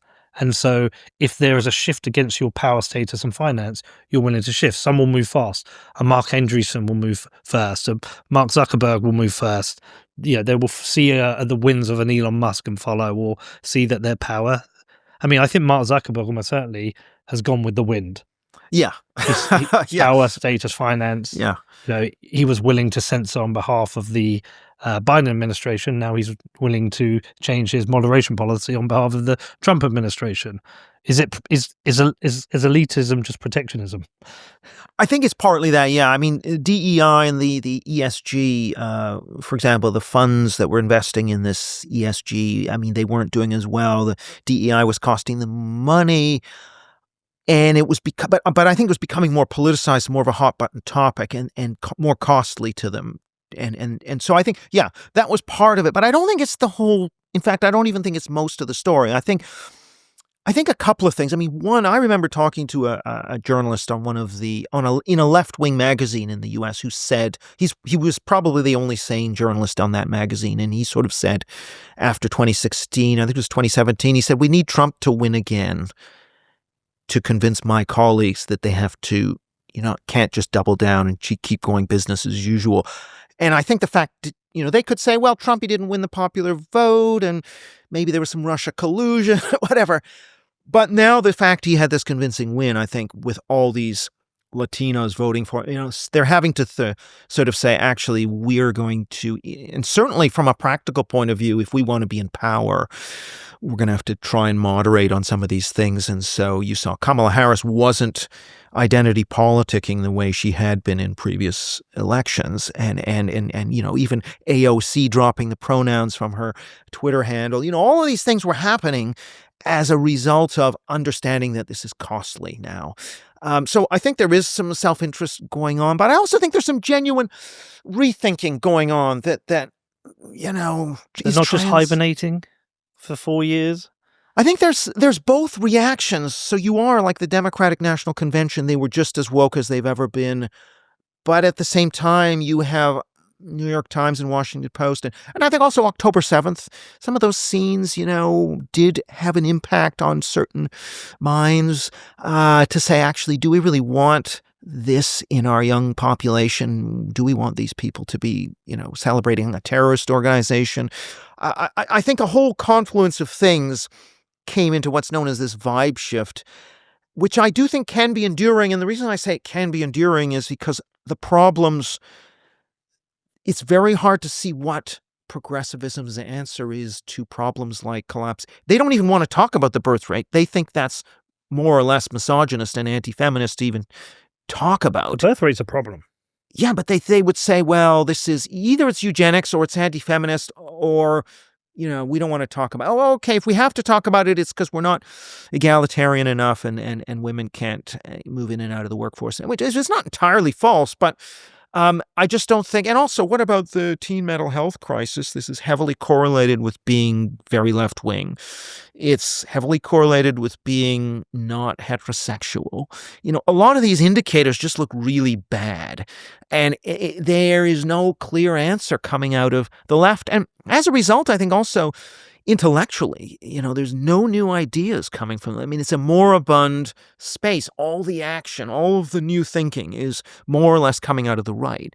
So the energy, what's cool, what's kind of iconoclastic is all on the right. I just don't know that the left can continue to just double down with the same old ideas and inspire people the way they did maybe in the past. And they don't really have the answers to a lot of these very pressing problems that only the right's talking about. At Ledden, we've built the best Bitcoin-backed loan platform in the world.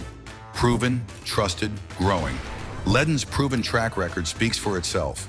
Visit ledden.io/Mr. Obnoxious to get started. Ledden, there is no second best. Ledden is not regulated in the United Kingdom. Any credit products or virtual asset services provided by Ledden are not subject to UK regulatory protections. Please consider the risks associated with virtual assets and consult a financial advisor before making any decisions. Yeah, and I think there's also been the shift where vice has become a virtue, which I'm stealing from an interview I saw on Rogan, but vice has become a virtue. The difficulty in cancelling people, and it feels like the right has memed a lot of this into existence by making fun of the left, and the left haven't had a good response to being made fun of. And it's interesting, and it just seems like the right is having more fun at the moment. Yeah, that's an interesting dimension. I mean, I'm not as up on the online culture of meme. I mean, I know what a meme is, but I'm not as aware of how this is being used, but I'm told this. I mean, it's true that the left, they don't have the comedians, they're not producing the music, the movies, all the things that you go back to the 60s, it was a period of high creativity, starting with Dylan, going through, the 60s and all the great bands. And there was great comedy in the 70s and 80s. So, you had quite a strong arts scene. They may have been on the left, but they were producing things people wanted. And now, woke movies, it's just really not that creative and stay in your lane as an author. And so I think there are a whole bunch of problems with the left. Now it's not to say they can't contribute anything. And of course the right does go too far. And I mean, you look at what Trump's doing on tariffs and saying they want to take over Canada and all these things. So I mean, yes. But isn't he trolling? He may be trolling, but you could make the argument that, is that really the greatest way to keep your allies on board? And also, if you just take it from the perspective of national conservatism, it's not just about the U.S. You've got these battles, these culture wars are occurring across the West. If you alienate, your national conservative allies in other countries because you're trying to say, well, they should become the 51st state. I just think it's not going to help you longer term. So I think there's probably some areas where, the right is overstepping, but they're just so far behind there's so much yardage to make up on culture. A lot of it's understandable. So sometimes what looks radical probably isn't, like rescinding Lyndon Baines Johnson's executive order on affirmative action. Yeah, it's like 50, 60 years old, but it should be rescinded. It may look radical, but it isn't. So some stuff just needs to happen. But in other cases, it's going too far. So the argument I've heard is that in a time where whatever you think of Putin and Xi Jinping, right. They look like strong leaders. And America, over the last few administrations, the leadership has looked quite weak. And that really what Trump is trying to do is bring back strong leadership within the US administration to give a better negotiating position at the table with these other world leaders. There is no real intention to invade and take Greenland, and there's no real intention to make Canada the 51st state. But really, he stacked 2 wins this week with the Mexican border and the Canadian border. He has disbanded US AID, which I've seen both sets of arguments for, and there's probably some great work that they have done. There's also endemic corruption within it. But it's a show of strength, a show of power from what is the largest industrial and pace and largest economy in the world. Yeah, I mean, and I think a lot of these things, there's like an optimum place to be. You don't want to be rolling over, but if you're too belligerent as well, and especially if you're not following through, then people will price that in as well. And I just kind of think, like in the Canadian case, for example, which I'm somewhat close to, what's happened with this threat is all of a sudden all of Canada's thinking, oh my God, we're so vulnerable and we have to start diversifying our, oil exports. And of course, that's going to push exports of Canadian oil maybe to China. It's not a good thing necessarily, because actually I think I would rather the Canadian economy be integrated in the U.S. than with China. So I just think there are all these other effects that can happen as a result of it. I think you've got to hit the optimum, right? And I think you can also with foreign aid and free trade. I mean, to some extent, you would rather have your fruit picking, rather than bringing in large numbers of illegal immigrants to pick fruit or things. Maybe those things should be done in Mexico. And so there's a degree to which if you offshore, then you don't have to have so much immigration. And so in a way, you're kind of shooting yourself in the foot by trying to have everything in America, by saying we're not going to buy Mexican produce. Okay, so we have to set it up in America, which means we got to have more immigrants in to pick that. I just think it's. Well, maybe, I mean, one of the criticisms of Trump was he wasn't particularly effective in his first term. So, maybe in this second term he's pushing really hard to be seen as effective. Maybe he'll get the balance right in his third term. Yeah, I think he's doing a lot. Yeah, I mean, there's a joke in there. Yeah, I know. No, I think he's doing a lot of good things on DEI on the border. I just think that, there's certain strands that I'm less keen on. So I like the cultural side of national populism, but the economics, I'm not really as much of a fan of. I don't think protectionism is actually really going to work for a whole bunch of reasons. It never does. Yeah, I don't think it does. And also with the the rules-based order does help to keep, we have had a decline of the rate of warfare since 1945, and there are good things about the rules-based order, and it's worth investing in NATO and all these things. So I just don't think you can just say, they're all exploiting us and screw them. Of course you can play a certain amount of hardball, but I just think that side of this populism, I think, needs to be. I got a piece coming out in City Journal soon where I'll try. I've got this term rational populism, which I'm trying to talk about. Where, well, please do, because one of my issues I have with the treatment of populism is where it's spoken as a pejorative, and you certainly see it from the left, where they talk about populist leaders as a pejorative. But to me, populism is a democratic response to an elite that is ignoring and stealing from the peasants, and so I think a populist response is always a democratic response. It's a leader who's identified the fact that there is this disconnect between the working and maybe middle class and the elites, and so this treatment of it as unilaterally a pejorative, I dislike. I watched an incredible interview with Steve Bannon. For all the criticisms that exist of him, when he talks about the erosion of the working class in America, he was brilliant on it. When he talked about his father working for the telephone company, and they used to have shares in the company they would store, and they could build wealth. They would work for the company and build wealth, and that was taken away. Then when they were forced to sell, honestly, I thought it was brilliant. Wasn't so keen on some of his tactics for supporting Trump.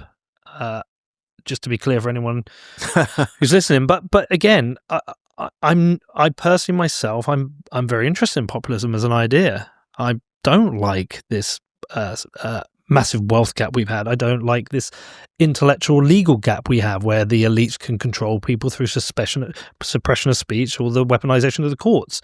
So I'm really interested in populism. When you say rational populism, it's like, okay, is this populism without the bad bits?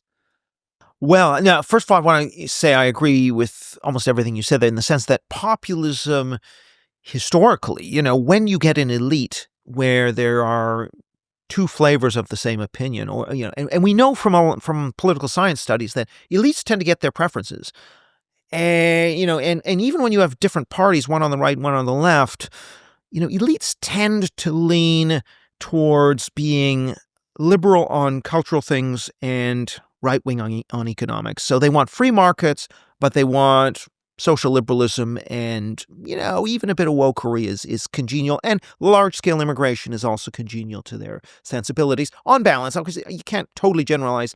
So they want to keep their money and be the good person at parties. Exactly. And have plenty of help around the house. And so, there is a gap across all Western publics, particularly on these issues like immigration, between elites and masses. And there have been studies of politicians and the voters. And so you can very easily, the liberal riposte is to say, well, we can have many different interest groups in society fighting it out to get there, and making compromises, and therefore we don't need populism. Populism is anti-pluralist. It wants to crush out dissent, and it wants to impose one vision of the true, authentic, pure people. Now, problem here is that, in fact, you can have many different competing groups, but they can be aligned. Yeah. Like if they're all pro-immigration or they don't want to challenge the taboo over restricting immigration, then actually they're not representing maybe a majority of the population. And so there's a failure of democracy. And so populism is the only way you can fight back against the interest groups that exist in the established system. So it's absolutely central to democracy. Now, is it a rebalancing then? Yes, it is a rebalancing. When special interests have had their way, when elite interests have had their way, who may be more articulate, more organized. We know, for example, that people who hold left-wing views are much more likely to post on social media, to attend meetings, to be involved in protests. They're just more political, more organized. Their view, therefore, tend to get their way on culture. And maybe on the right, business groups are more organized and push their way on the economy. But the point is that cultural conservatism is at a disadvantage systematically from established interests. And so it's perfectly legitimate to have a populist movement that tries to rebalance the system, bring those neglected voices back into the system. Now, are there dangers? Yeah, absolutely. Of course, one thing in populism is a tendency to go for the emotions. One of I think one of the criticisms might be that populism doesn't build, if they're just saying burn it all down, all these institutions are corrupt, we need to get rid of the Department of Justice and the Ministry of Education, all this. Okay, fine. But I think there needs to be a vision for constructing something new that hopefully will also command bipartisan national unity, So I think it's also having the constructive vision. That's what I think might sometimes be missing in populism, or certain types of populism. And equally, maybe they aren't, you shouldn't be gratuitously offensive to groups. You should tell the truth, but don't go out of your way to offend.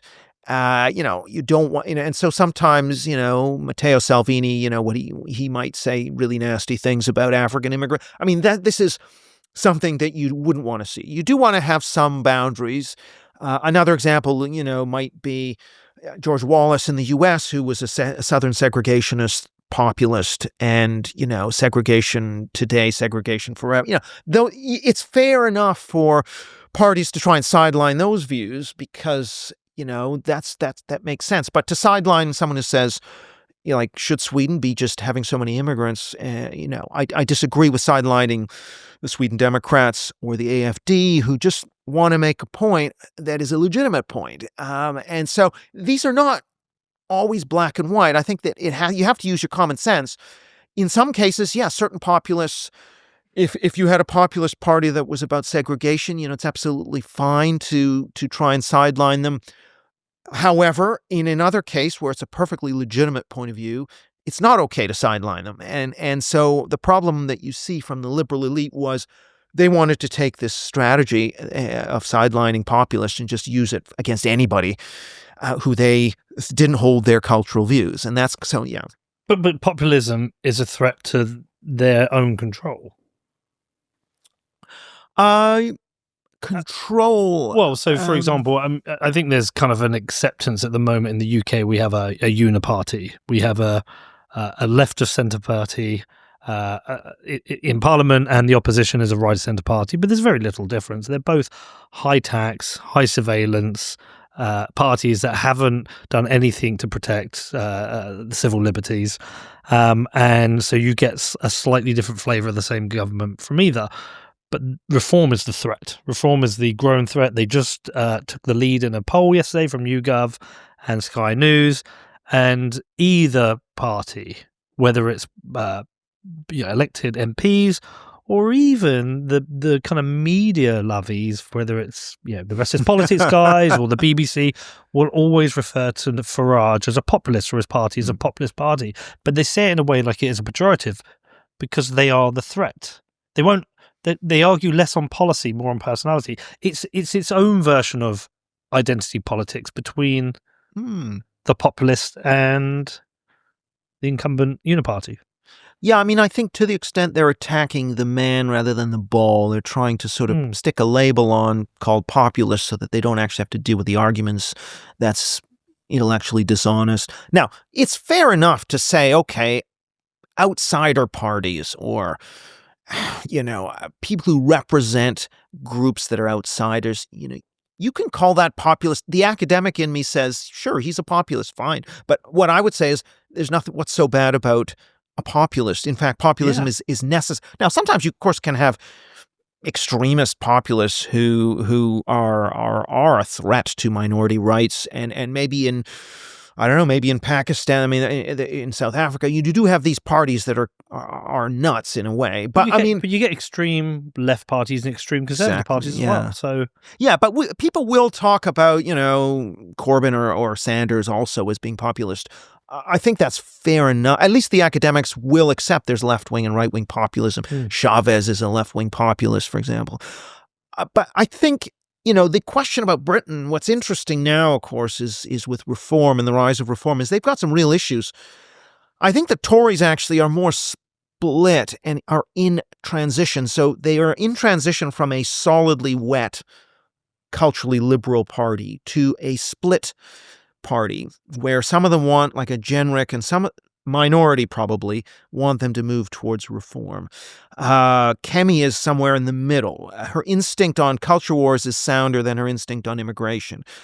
So she's not the right, maybe, perhaps not the right person. But, I think longer term, we will see. I mean, in Canada, you had a Reform Party and the Tories, and they eventually had to merge to win elections. And so it's not clear yet to me that Reform is going to have enough support to win outright majorities on its own, and it may ultimately have to join with the rump of the Tories. I mean, part of the big question will be whether Reform can get to 30% instead of being in the mid-20s. And that depends on that rump Tory 20 to 25% vote. If those people are just dyed in the wool Tory they couldn't contemplate voting for anybody else, then this isn't going to happen. But if they are willing to see where the wind's blowing and eventually say maybe reform is the way it goes. Of course, what that means is reform is then going to have to professionalize, have cost out its policies and be much more organized for, okay, if we do take power, what are we going to do day one? And there are all these questions that they're going to have to answer. But I think it's a good thing for British democracy because the Tory party just was not responsive to their voters. So their voters voted for Brexit to reduce immigration and they ramped it up. Of course, they should be punished. Yeah, it's a fascinating time. Okay, so what comes next? I mean, for the progressives, can it course correct? Can there be a useful side of progressivism that comes back, which does defend the important things, which is non-discrimination, civil liberties? Can it course correct? Will it course correct? I'm a little more pessimistic. I think the senior elite liberals can course correct. Yeah. And some of them are already doing this. Some, not all. In fact, many probably aren't. My worry is the upcoming generation of progressives, I think, are even more radical. And how you're going to keep those people out and tell them to change their spots after you've been pushing and indoctrinating.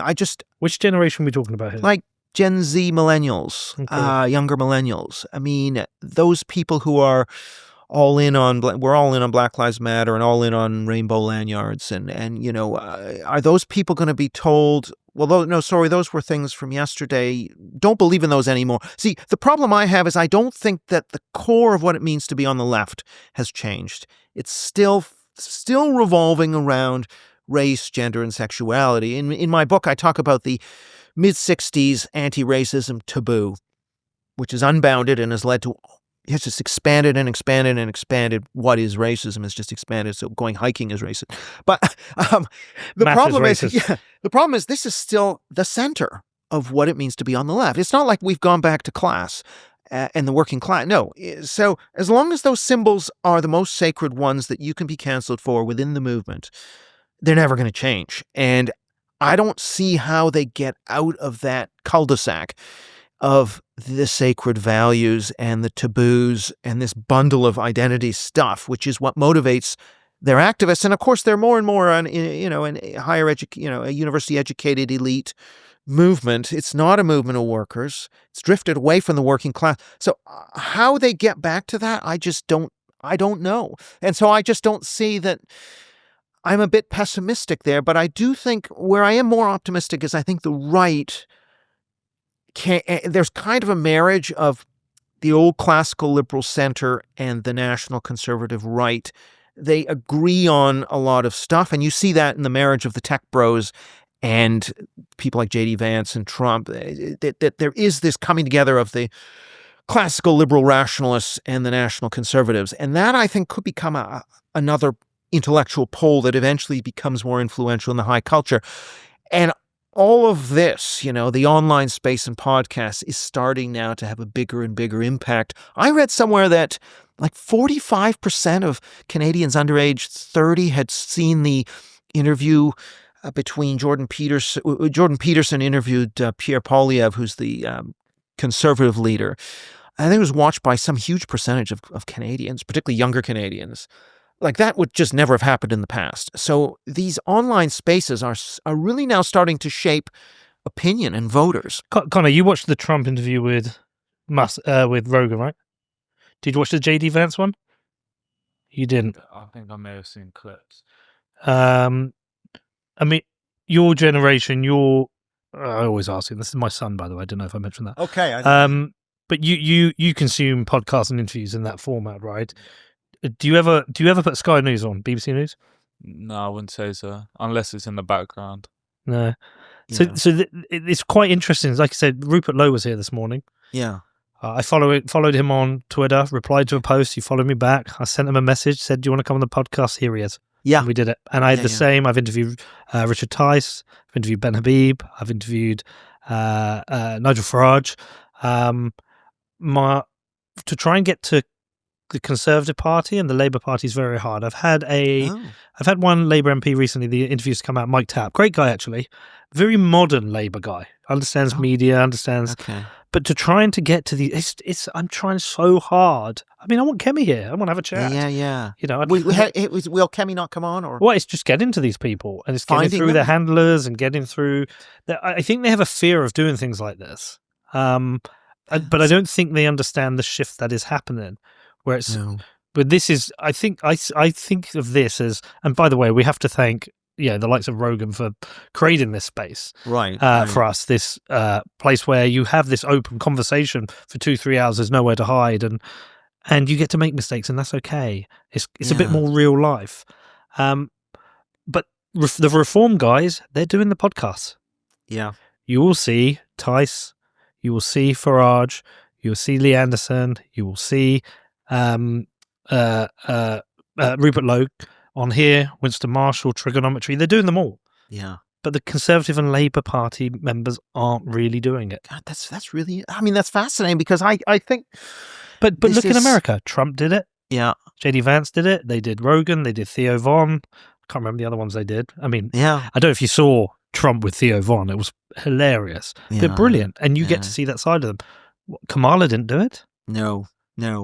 You're right about that. I mean, they aren't comfortable doing it. And yet, what's interesting is, if you look at the audience for these podcasts and the YouTube channels, often there's a lot. First of all, often it's more centrist than you think And it's more politically mixed than you think, number one.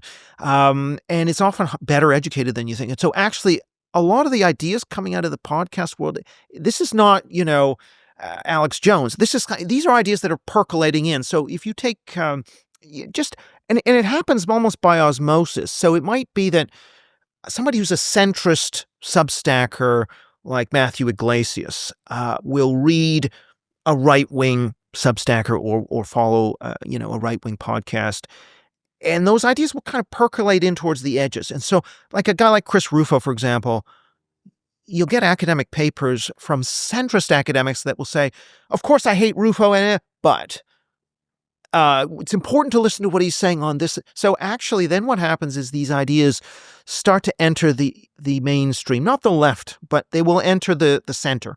And then once they're in the center, the left has to deal with them somehow. And so even though we may not think about it, the ideas that are on these sorts of programs do start to work their way towards the mainstream. And this is kind of what I think is interesting, is when I talk about the high culture, I think it may deny it, but it's actually being influenced by these populist currents. And now, not by Alex Jones, but by the more intelligent end of the populist currents. They're having to say, actually, and especially as the audiences just grow and grow and grow, because they're more interesting, let's face it. And the numbers. I mean, our Liz Truss interviews, over 500,000 people have viewed that one. I mean, look, and we've got other ones that are much lower. I don't know what this will do, but you go onto on a show like this, you can, depending on who, you can potentially reach 100,000 other shows. I mean, I've seen ones on trigonometry and Winston that have done high hundreds of thousands, some in the millions. Yeah. Those numbers are probably going to be a better place for you to go than a 5-minute commentary on Sky News, or even 30-second commentary. So I think it's a more interesting space. So I'm conscious of time. You've been very generous with your time. If you were to give advice to maybe someone, a woke younger generation person at the moment, sat there with their ideas, which you are fundamentally challenging them with, what would your advice for them to be? To a woke person? Yeah, what would you say? It's very hard to convince somebody who is very much drunk the Kool-Aid. What I would say is I would try to get underneath their values, right? So if they say, we need to be emotionally safe, LGBT people have experienced emotional trauma. I might say, so is there an argument that that they haven't experienced that trauma, that's something they've thought themselves into? I mean, just let's think about how these traumas are created, right? I mean, is it the case that it's just at birth, or is it, and at what point that there is a trade-off between wanting to protect people from speech and essentially canceling people. So if you say that you need to protect this person from being offended because that's traumatic to them, then what you're saying is that you don't believe in free speech. Trying to get at the fact, like, okay, you may go on the social justice side of the ledger and say, I would rather suppress speech to keep everybody feeling emotionally safe, but just so that they understand that, in fact, they're being illiberal. So they don't like being called illiberal. Now, they'll try and twist that around and say, no, well, by protecting marginalized groups from speech, we're actually enabling them to speak. And so actually we are the free speech. They'll twist this thing out of all sense making in order to make it align with because they want to consider themselves liberal. So one method of talking to them is to say, no, you're actually betraying the principles of liberalism. But ultimately, look, I think the other thing that's interesting with the young people is, if you look at Britain, I've looked at if you look at a number of questions on immigration and on same-sex, different-sex bathrooms, there's been a big shift. People in the center are now moving into the anti-woke spot. So, and I think the fact you're now going to get these two camps means, they're going to have to engage with each other as a generation. And so the fact you're now getting these quite defined groups means that I don't think they can just be in the bubble all the time. Because it used to be there was the woke, the woke had their views and everyone just shut up and went along to get along. But now that there's a developing anti-woke, quite strong anti-woke thing, now it's Britain's young people are more to the left than young people in other countries. But I think even in Britain, I think it's moved in 18 months. I think this will continue. And so I think even in Britain, there is hope that that woke side, particularly the slightly more moderate woke side, can begin to say, yeah, I can't be so dogmatic. They have a point. I need to listen to some other viewpoints. I'm not saying that the convinced woke are going to really change, but I think maybe the ones who are mildly woke, there's hope for them. But the real hope is get them while they're young in the schooling system and not indoctrinate them with bullshit. I agree. I mean, I think we have to get hold of the school system. It's not lost. If you have a major shift in the culture, then that will also encompass people who've been indoctrinated, and they will change. If there's a major vibe shift. So it's not a complete dead loss, but I think we need to be paying attention to schooling and indoctrination. The last thing I also try to mention is this term empathy and be kind, right? Which is at the center of a big strand of this. Be kind to who? I always say, well, so this is another way to answer a woke is be kind to who? White people, conservatives, women, right? So they want to be kind to trans, to, Black people, to indigenous, whatever. There's certain groups which they feel empathy towards, and other groups which they are hostile. So the more empathetic you are towards Group A, the more hostile you're going to be to whoever you think is oppressing Group A. So you become really intolerant of conservatives, for example, or of white people. And so this idea of empathy it's always empathy towards one leads to less empathy towards the other, almost always.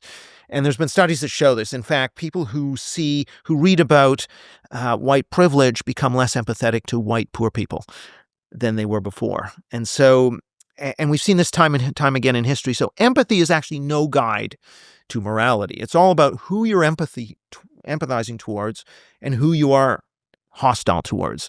And so this idea of empathy is such a crock. It's not a total crock, but it has to be taken apart to say, tell me, who are you empathetic towards? And throw a few groups in there that they're not empathetic towards and see what they say.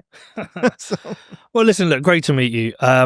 I really enjoyed working through a number of your articles. There were so many, obviously, I couldn't get through everything, but I cannot believe the amount of stuff you produced. We didn't even get to talk about the course at Buckingham University.